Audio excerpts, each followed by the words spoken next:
All West Australian students will be required to go back to school from Monday next week. That's unless they have a medical exemption, which makes them at a high risk of catching COVID-19. Emily Evans joins us live from Perth. Emily, the state government saying today that it's made this decision because the state has seen high attendance rates in recent days.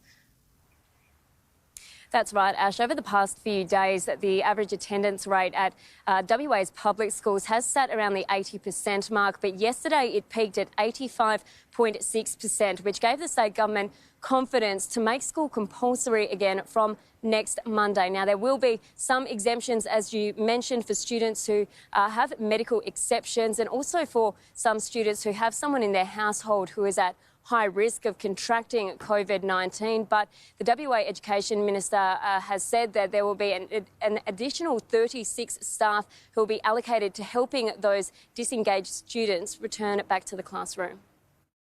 It could be around 4,000 students, and we don't know how long they will not be able to attend. So that's why we put extra resources in place to assist those children.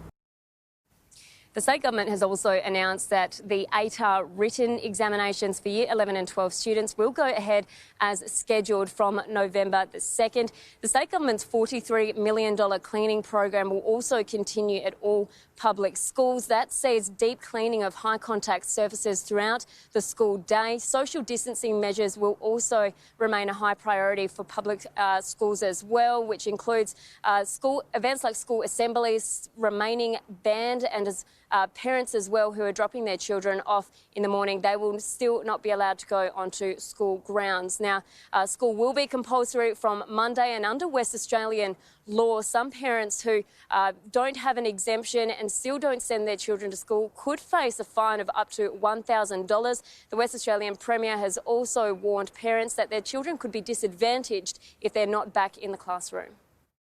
You're disadvantaging your children. Face-to-face learning is the best way of a child getting a good education. That was a decision of the National Cabinet. I agree with that decision. I'm a former education minister. My wife is a teacher. Face-to-face learning is the best way of your children getting ahead in life. So I just encourage everyone to listen to the advice and send your kids to school. So it'll be a big day here in WA on Monday. Not only will all public, Catholic and independent schools be made compulsory again, but also cafes and restaurants will be reopening for dine-in services, and people will be able to gather, Ash, in groups of up to 20 people.